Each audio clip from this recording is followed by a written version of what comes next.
de commencer à bouillir.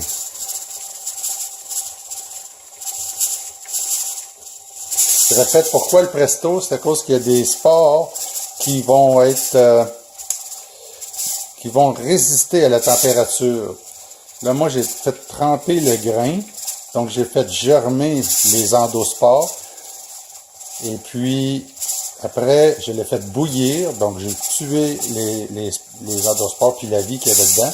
Maintenant, je le fais stériliser. Fait qu'il ne devrait plus y avoir aucun spore de vivant à l'intérieur de mon grain. C'est de l'orge ronde. Alors, on va voir qu'est-ce que ça donne un coup que c'est inoculé. Dans ce sac-là, on voit que je l'ai fait le 23 avril. J'ai pris du shiitake. C'était quelqu'un qui m'avait donné un vieux sac de mycélium qui devait avoir 1 an. Puis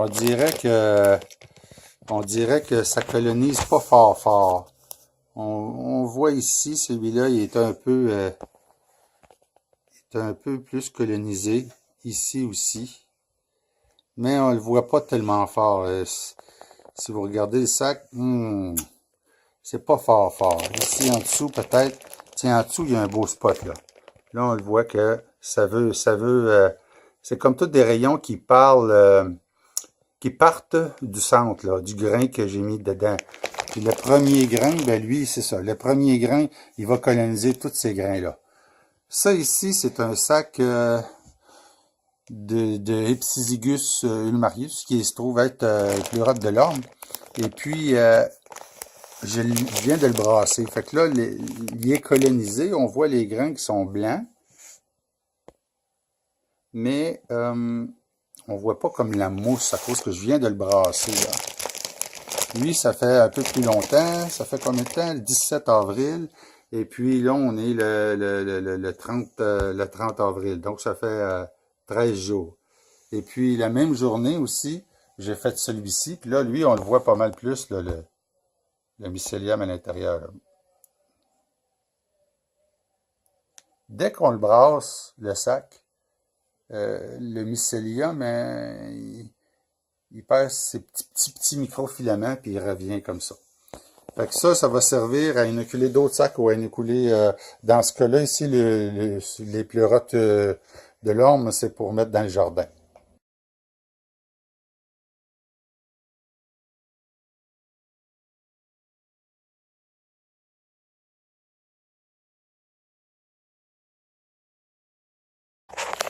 Bon, ben, je suis en pleine forêt. On va inoculer des strophères rouge vin puis des pleurotes de l'orme. Pour ça, ben, ici, j'ai ramassé du brin de scie chez mon voisin qui coupe du bois franc. Ça sent seulement que le bois franc. Et même qu'il y a du chêne là-dedans parce que le chêne se sent assez mauvais. Et puis, j'ai une source d'eau. Je sais pas si on voit bien. Ouais, on voit bien, une source d'eau. Et puis, j'ai une chaudière. Et puis, j'ai une chaudière pour transporter l'eau. J'ai mis le brin de scie dedans avec la chaux. Et puis là, j'ai fait une belle soupe. Et je vais faire une pasteurisation chimique, une pasteurisation à la chaux. Puis après ça, ben, je vais pouvoir disposer de l'eau. Et puis, emmener le champignon, le bois pour inoculer les champignons dans le jardin. Alors, un jour ici, ben, ça va être une permaculture. Pour l'instant, c'est plutôt une forêt en transformation. La partie qui est ici, à l'automne, Martine et moi, on a mis de l'ail.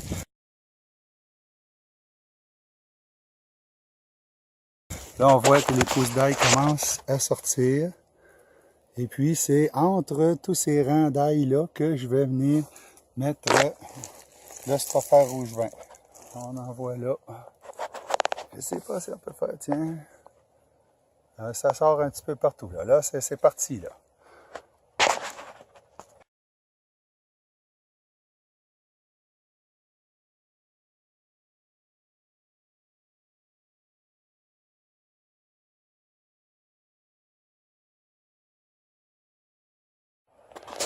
Ouais. Après à vider le lac. Après à vider le lac tellement que je fais. Tellement que je fais de pasteurisation.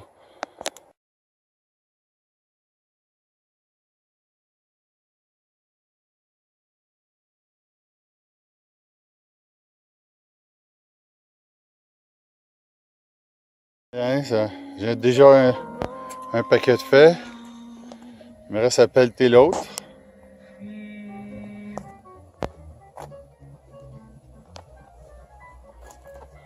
Bon, ici, on a une bonne grosse batch. On va faire des pleurotes de l'orme. J'ai 13 sacs, un grain tout de brintis. Et puis, j'ai 2 sacs de strophère rouge vin que je vais mettre dans cette petite barouette-là. Bon, on va commencer. Depuis que je suis allé chez Vincent, j'ai changé la recette pour le brintis. Avant, je mettais beaucoup trop de café, beaucoup trop d'eau. Finalement, je faisais du café. Je faisais pas des champignons. Et puis là, on voit très bien la quantité de sacs. Je n'ai pas raté un. Bon, la manœuvre, hein? Qu'est-ce que je fais? J'ai déjà mis dans le milieu ici les grumeaux qu'on voit là, c'est du plus. On voit le sac de mycélium, il est bien colonisé. Ben là, on le brise. Puis là, je le brise comme ça. Là, j'ai juste une main. Mais je le brise comme ça jusqu'à temps qu'il devienne lisse comme ça. Puis plus qu'on fait les petits morceaux, plus qu'on a de surface, puis plus qu'on a de brins de mycélium qui va passer dans toutes les distances, dans toutes les directions. Fait qu'un coup que c'est fait, je prends mon sac, je le verse dedans. Et puis là, ce que vous ne savez pas, c'est que... Oh, que ça sent bon le champignon, ça! Bon, fait que je vais continuer avec les autres sacs. Puis après, on va faire d'autres choses. On va mélanger. Incorporer 13 sacs à date. Alors ça ici, c'est tout du mycélium. Tandis que ça, c'est des copeaux de bois. Et puis même, je viens de voir passer une feuille. Fait que là, qu'est-ce qu'on va faire? C'est qu'on va tout mélanger ça du mieux possible pour que ça devienne toute la même couleur. Ça va vouloir dire qu'on va avoir du mycélium à travers le gros tas. Puis là, j'imagine que j'ai mis à peu près 20 ou 30% d'inoculum, d'Ipsigus, Ulmarius dans mon brintis à la chaux.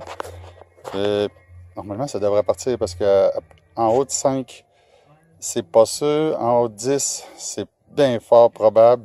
Puis à partir de 20, là, c'est supposé d'être très fort. Puis là, on voit ici que ça, c'est le grain, là. Les céréales. C'est de l'orge. Je vais le mélanger aussi à travers. Mais ça se peut qu'il se fasse manger par les oiseaux. Je viens de tout mélanger, là. Et puis, je fais ça en vitesse. C'est pas parce que c'est important, c'est parce que c'est l'émission de jazz à radio qui achève, qui tire à sa fin. Puis, c'était bien de travailler avec le jazz. Là, je décharge. C'est difficile de le faire rien qu'avec une main, hein. J'ai mis la toile géotextile juste en dessous de la toile de plastique. Ma pelle était propre. Et puis, après ça, on va rouler ça là-bas. Bon, ben, mon émission de jazz est terminée. On est rendu dans l'Ave Maria de Schubert. Bon, j'ai replié les coins par en dessous. C'est pas que les bébites rentrent dedans, trop. J'avoue que c'est un petit peu trop épais à mon goût. Il ne donne avoir un bon 6 pouces. Ma bâche était trop petite. Bon, on va passer à autre chose.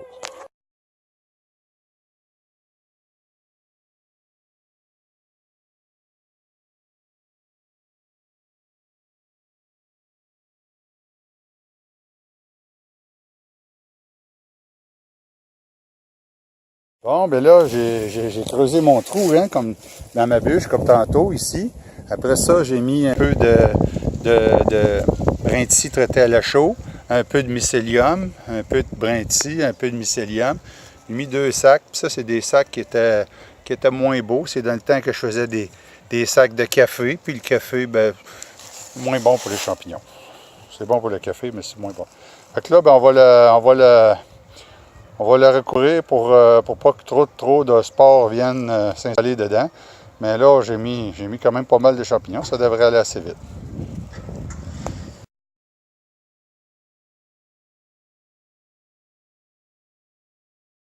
Ouais. Là, j'ai pris mon Fungi Pot que j'ai fait. Ici, on voit la granule que j'avais mis à l'intérieur avec tous les brins de paille. Et puis, j'ai mélangé ça avec le chip de BRF, là. Fait que, ça va, là, j'ai multiplié par là-dedans, j'ai multiplié, dans le fond, j'avais un pot. Le pot, il était ici. Il y avait cette quantité-là.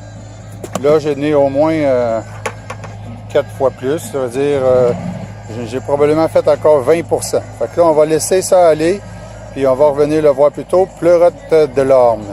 Pleurote de l'orme. Bon, alors, je vais ajouter mon pleurote gris que j'ai fait le 14 avril. On est 15 mai, et donc ça fait un mois. On voit qu'il est bien colonisé. Et puis, je vais le mettre dans cette bûche-là. J'ai gardé la partie cotie moisie, on va voir. C'est un pleurote qui devrait être agressif. C'est une bûche d'érable. Fait que, je vais commencer à mettre ça dedans. Voilà, fait que c'est reparti. Là, mon mycélium il est tombé en galette. Ici, il y en a un gros moton.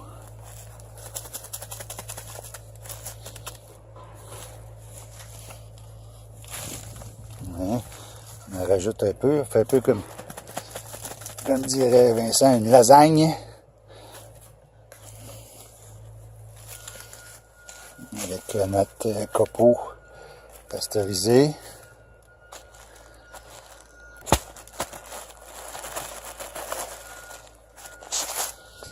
C'est même très très beau. On va en mettre un peu là, un peu là, là, hein? Comme ça. Petite galette de chaque côté. Puis après ça, tout seul, avec une main ça va bien. Avec deux mains ça va mieux.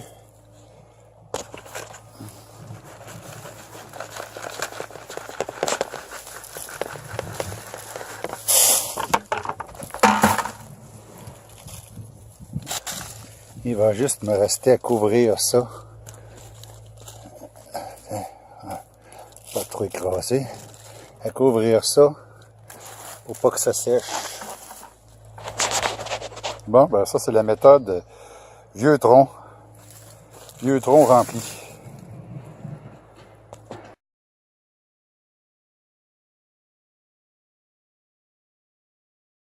Je vais démarrer la patch de Strophaire rouge vin maîtresse, c'est-à-dire qu'elle ne fructifiera pas. La première affaire, je vais mettre mes chips de bois à l'intérieur de la barre, de la toile géotextile. Bon, là, maintenant que c'est fait, je vais aller chercher les instruments pour brasser ça. Bon, alors, on va voir si j'ai les bras aussi longs que les jambes. Bon, on va aller mettre ici le Strophaire là-dedans et on va tout brasser ça. Maintenant, je peux pas le faire en même temps que je tourne la caméra. Fait que j'ai juste une main qui tient. Fait que si je brasse pas de l'autre main. Je viens de mélanger les deux sacs. Puis là, je vois qu'il y a deux sacs pas pareils. Ici, c'est une couleur plutôt jaunâtre. Et puis là, la couleur est plutôt rougeâtre. Si j'enlève le flash, ici, c'est plutôt rouge. Et là, c'est plutôt jaune. Bizarre, ça venait du même sac. C'est curieux. Ben, ça dit pas du même sac, mais c'était deux SF. Deux pareils sacs. Et je suis en train de mélanger. Comme en forêt, c'est la simplicité volontaire. Ben, j'avais pas de gants. J'ai reviré les sacs à l'envers. Ça me permet de travailler avec la même stérilité là, qu'il y avait dans le sac. Bon, en fait, c'est pas du tout stérile, là, les gants. Un coup qu'ils sont inoculés, en fait, j'ai pas ramené d'autres choses dans la patch qu'il y avait dans le sac.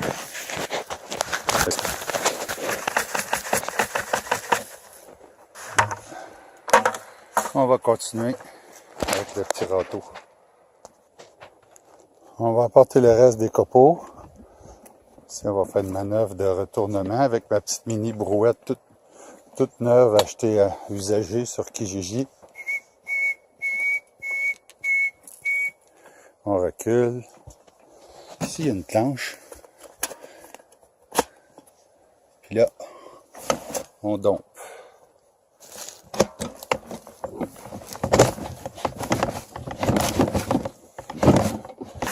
facile qu'avec une main.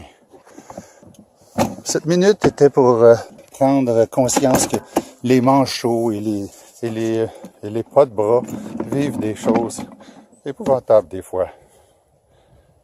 On continue de brasser avec le petit râteau.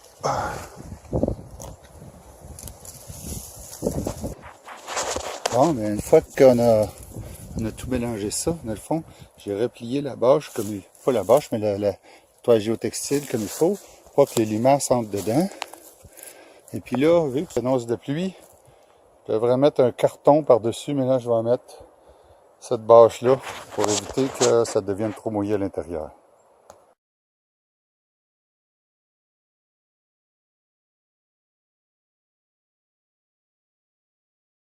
J'ai acheté à l'automne dernier. Alors, si vous voyez ici, c'est une noix de noyer noir. Et puis, on va la planter ici. Alors, comment je fais? Hein?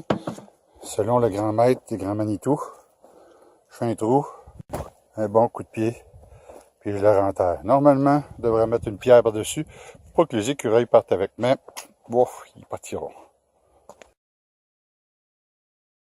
On est en train de faire... on a pasteurisé le brindisi à la chaux. J'en fais sécher un petit peu ici, puis en même temps, j'en mets dans la boîte. Bon, j'ai pris une boîte, j'ai calfeutré colmaté les coins pour pas que les bébés rentrent dedans. Là, j'ai mis des granules de bois franc à l'intérieur.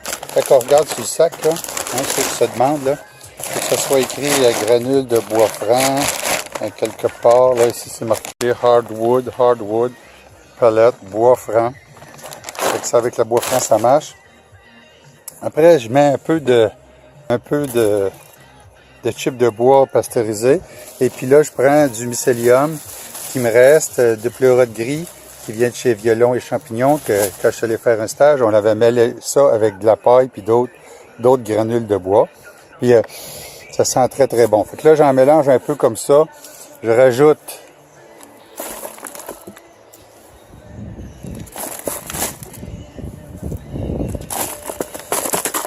à travers de ça pour équilibrer l'humidité, je remets un petit peu de... Parce que là, il est un peu trop humide. Tiens, comme ça. Ça va reprendre l'humidité. Puis là, je continue.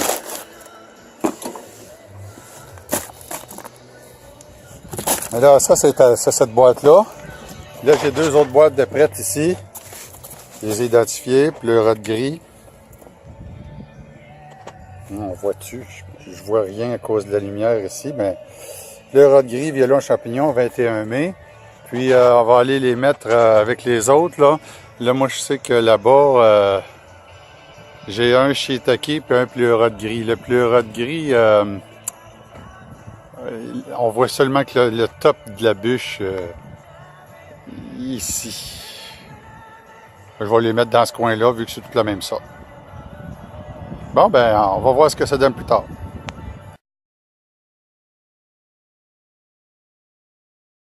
Technique 123, les shiitake que j'avais rescapés de quelqu'un qui m'avait amené un vieux mycélium qui traînait dans son frigidaire.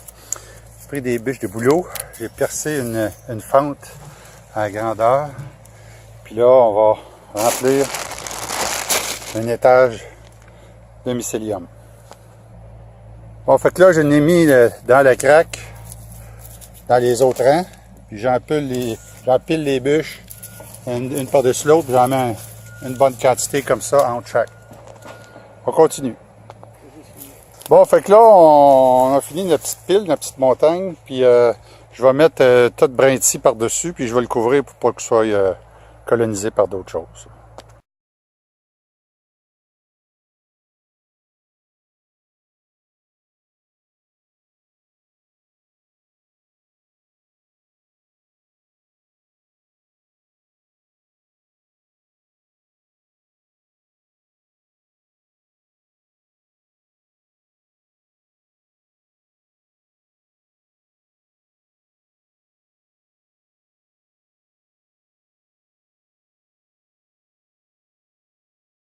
Même matière, les chips de bois passés dans l'eau avec de la chaux. Et puis je viens mettre ça à travers mon ail. Là, c'est la partie que je viens juste d'ajouter.